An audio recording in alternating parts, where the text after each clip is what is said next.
I'm like, oh, put that there. I will turn around and it won't be there.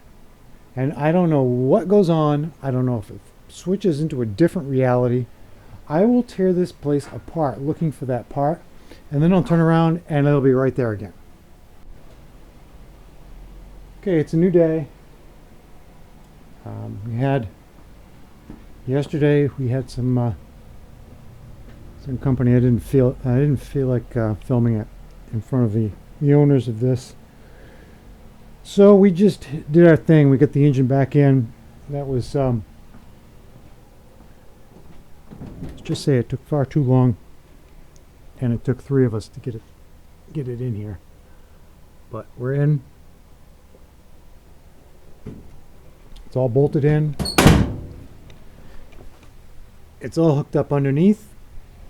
All right. I wonder if I can get another 4 months out of this thing. 4 months between charges, and I use it quite a bit, as you can see.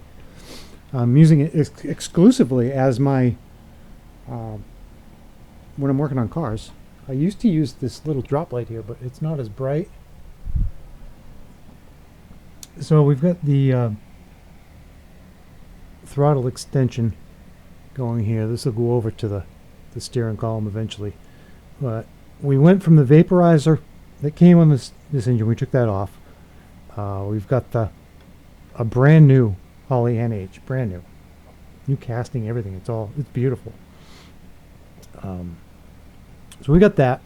I had to use a communist bolt. It was the only thing I had small enough to go in there, but hopefully nobody notices. So we got this on the head studs. This lever will go over, as I said, to the steering column. Got the coil box on. We have a ModelTstarters.com voltage regulator that was gifted to us to test out. I'm anxious to see how well that works. Got a little bit of our wires. This has to go on here, but there's a fuse that came with it, so I'm going to look at the instructions before I finish hooking that up. Got the timer on. The Anderson. I have it approximately where it's going to. We tested it.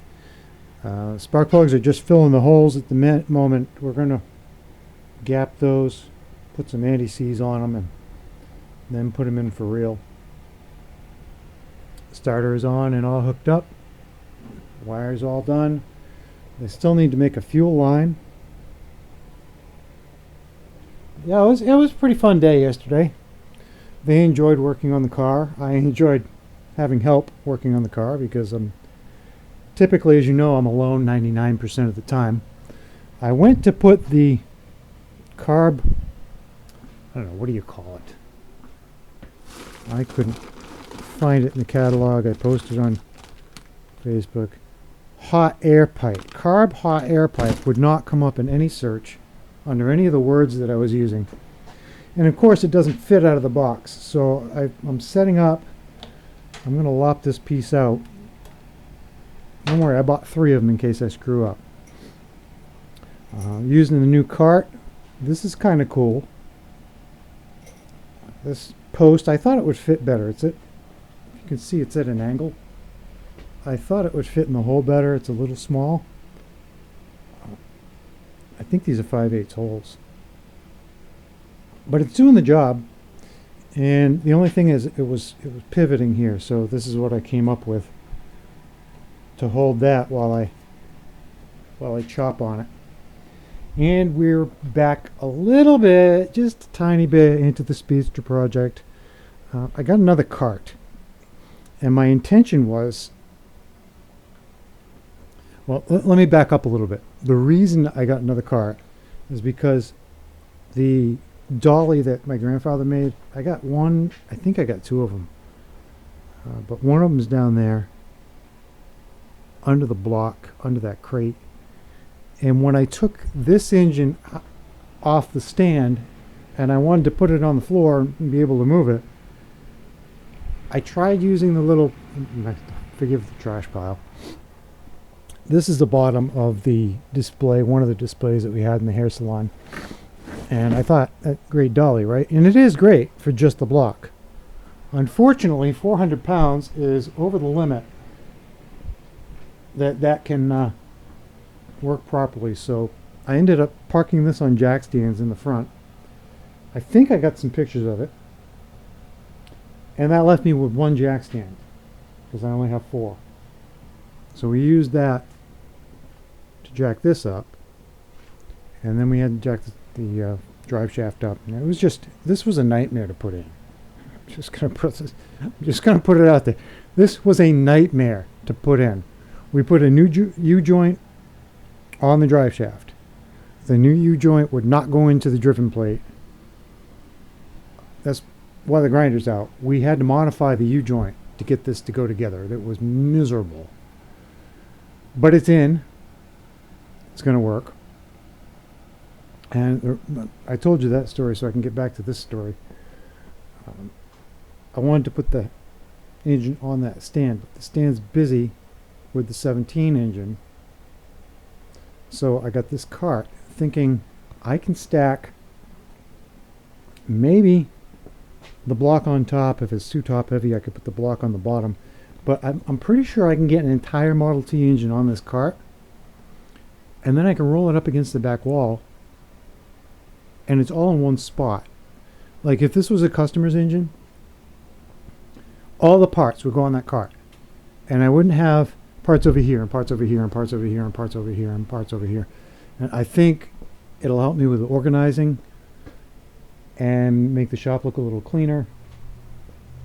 And maybe less likely to lose. I'll spend an hour looking for something that I just put down. I'll say this. I'm like, oh, put that there. I will turn around and it won't be there. And I don't know what goes on. I don't know if it switches into a different reality. I will tear this place apart looking for that part, and then I'll turn around and it'll be right there again. So we got ghosts. I don't know what's going on, but I think the cart will help me organize stuff. And I'm going to get some bins. I'm going to try out the theory with boxes first. And if that works, I'm going to get some of those black and yellow bins. If I can get in there, and I think I can get 6 of the small ones in here to organize the different pieces and parts, like all the valves from something, valve springs, lifters, all that I've saved because they're okay from some other project 15 years ago, and I want to reuse these on something of mine so I don't have to break the bank. But yeah, I think I can get everything on here except for the crankshaft, because those need to stay standing up. We got 1, 2, 3 cam. Why do I have 3 camshafts in here? Okay. Anyway, I'm starting to clean that up. Everything that goes on here, this is an exception. I'm just testing the theory of whether or not it was stable. So I put this little bit of weight up. I'm going to tear this apart. Everything is going to be clean before it goes on here. And it's going to be organized. There's the mains for the 17. And there's more hot air pipes, or whatever they call it. Hot air pipe, Stove pipe, nope, can't find it. Preheater, no, couldn't find it. I wanted to give you an update. I wanted to capture where we were so far. And I think it looks pretty good. I did get orders to use those brake linings, the new brake shoes, so we're going to be taking the wheels off. One of the things that came up that was a bit of a surprise. I'm going to set the camera down. I'm on the little tripod, so I'm going to set this down, and I want you to see. Hopefully you can see. I know you can hear it. Yeah, this is not supposed to be loose. So we're going to check the hub on that. We're also going to check to see if the wheel pulls in and out, because this has been sitting since 1954, 70 years, and I expect to find Babbitt thrust washers in there. And if that's the case, we're going to be pulling that rear end out. I don't know if this one's still on the ground. Yeah, that one's loose too. So those are. This is all going to be. I'm going to jack this up next. Is what I'm trying to say here. Front end's coming off the ground. Rear end's coming off the ground. I'm going to check the kingpins. We're going to fire that up very, very soon. I'm going to take you along that journey. I just need to finish the fuel line and charge the battery, and I think we'll be ready to fire it. Yep. All right, let me get back at it.